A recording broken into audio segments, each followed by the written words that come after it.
Hello everyone, welcome back to another lovely day. Thank you very much for tuning into today's episode. If you haven't already, please make sure to like and subscribe and all that good stuff that helps the channel out. But yeah, aside from that, let's get into the fun stuff, eh? So what we've got here is my sort of colony of the Julidochromis Dickfeldi. So originally, these guys actually were in my first group of any African cichlid I ever bought. I think it was about 10 or so Julidochromis Dickfeldi and maybe 12 Neolampologus brevis or something like that. And I've still got some of the adults in here actually still some of those same fish specifically, but clearly they've bred.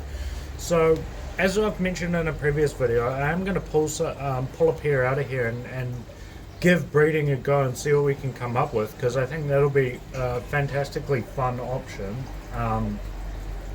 They're a cool fish to breed, but I mean the idea of today's video was I was kind of wanting to do a bit of an overall picture of these fish and maybe talk a bit about their care requirements and all that, but also I was wanting to just take a moment to talk about why they're so cool, why I quite love Julidochromis species, and give you some more detail on these guys. So this tank here is a 3 foot 150 litre about 40 gallon aquarium, and I don't know how many Julidochromis there is, but I'd guess maybe like 30 or something, 30 to 40. Clearly there's a variety of sizes, but what we're doing here is kind of just keeping them as a bit of a swarm, as a bit of a display. That's one of the parts that I really love about them. Their sort of swarming behavior, this swarming type of interaction, because really they do swarm. Like if I come up to here, like there's my hand here. If I put my hand up here, you can see they all shoot up. Obviously you can't quite see that, can you? So there we go. You can see them all shoot out of the little cracks and caves and stuff and swarm up to the top, and I really love that. I think that is really awesome. We'll see if we can adjust it so you can actually see. But yeah, that's one of my favorite parts about these fish. The other thing I do really love about them is their sort of color is really, it's not a bright color. Like I wouldn't describe their color as bright, but it's really like a subtle but vibrant. Like just having a tank of these guys is so awesome. It really does give quite a fantastic option to be able to see some fish that, you look at them, they're just a really interesting looking fish is the best way I can probably put it. In this tank we're keeping them with Neolampologus brevis, which is another really fantastic sort of option, as they are a bit more down towards the bottom in their shells obviously, rather than the Julidochromis, which is like in their caves and their rocks and their crevices, all that kind of thing. But like this behavior that we're watching right now is so interesting. As you can see, there's like a few bits of Anubias up there, and they like go up and take a look around it and then shoot back down and then go up and down and up and down. But you can kind of really see like their brains ticking over, if that makes sense. So you can really see them thinking about what they're doing. But yeah, Julidochromis are fantastic. I think they're quite a good fish because they're also really easy to look after. You don't need to worry about like feeding them any fancy live foods or anything like that. Just like any kind of flake or pellet or something like that, gonna be perfect. This particular group here mostly gets live baby brine shrimp, rapashi grub pie, and the odd bit of microworm. How about we do that? I'll chuck in some microworms and we can have a look at them feeding, eh? So here we go. Oh wait, where's the camera? Hold on, how do I do that? There we go. I don't know if you can quite see it, but there's a bunch of microworm on the finger there. So if we chuck it in here, like that, and then we sit down, and so we get ourselves out the way so they don't freak out. But yeah, there's a whole bunch of little microworm going. These guys haven't really eaten microworm all too much of recent times, so they're not as aggressive feeding as the baby brine shrimp. They got a lot of microworms when this particular group was small, but now they're bigger. They don't get it as much, but you can see them starting to feed on it. I do really think they're a fantastic fish because they're so easy. As you can see, they are phymoplant. This tank's got a bunch of Cryptocoroni wenti. Anubias and Java fern, but like any of the more hardy stems, swords, crypts, any of that kind of stuff is going to go absolutely gangbusters. The Anubias in that hasn't gone fantastic in this tank, but that's more a reason of me just not really putting any effort or fertilizer or anything into making it look nice. It is one that can grow quite easily. In terms of care, tank size for these guys, I mean, they probably would be fine in a 2-foot tank, like what's that, like 70 litre, 20 gallon aquarium.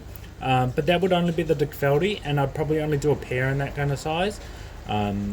Longer term and more ideally, you'd probably want a 3-foot, 150 litre, 40 gallon aquarium, especially if you're doing like the Transcriptus or the Maleri, or the other one that I forgot the name of, Ornatus or something like that.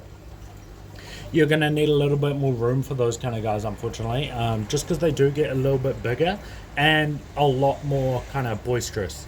These guys here, the Julidochromis Dickfeldi, they're very, very peaceful, very laid back. They're a good addition to, well, a good starting point, I'd say, for the African cichlid world, because they do, you know, they are African cichlids. They're more aggressive, of course, than like a tetra or something, but they're not like a Malawi cichlid where you're going to run into a lot of that more, not just boisterousness, but like aggression is kind of the way I'd put it. But yeah, and then in terms of pH, I'd keep the pH quite high.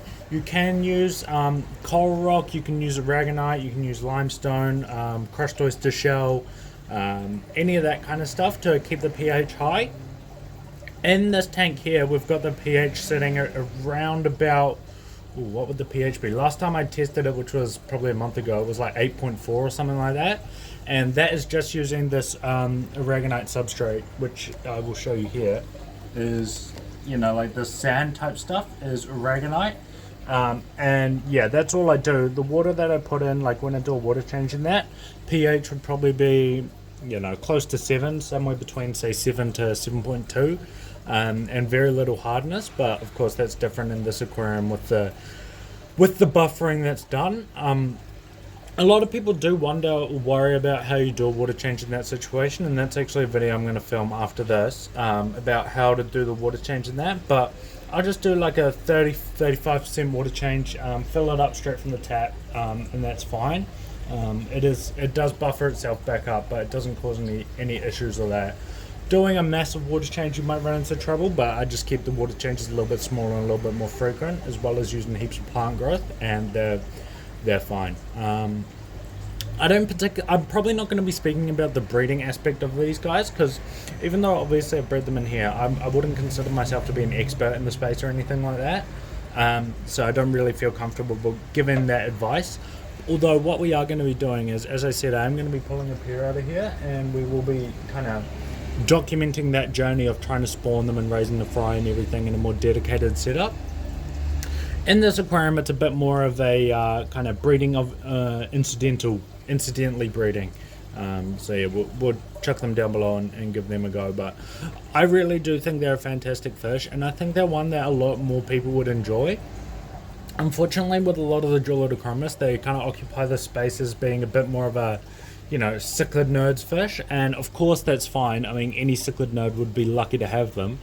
But in general, I'd say like there's a lot of community people, like people want a slightly larger fish. They don't want like, you know, anything too aggressive. They want something that's a bit more personality driven. Julidochromis is going to be a fantastic option for that space. And of course they're really easy to look after, really easy to feed and all that. So a lot of them, they have a lot of value to cichlid people, but there's a lot more spaces where I think they can add a lot of value, not just in the cichlid space. So yeah, that's basically that. But yeah, we're gonna wrap it up here. Thank you guys very much for watching. I really appreciate it. I hope you enjoy this kind of video, like just sitting and looking at the fish while I talk. Of course, if you're listening in the podcast feed, sorry you won't be able to quite see. But I hope just sitting here and watching me feeding the fish is interesting and calm for you guys. So yeah, if you haven't already, please make sure to like and subscribe and all that good stuff. That would really help the channel out, and it'd be greatly appreciated. But yeah, other than that, thank you guys for watching, and I'll catch you in the next one. Bye.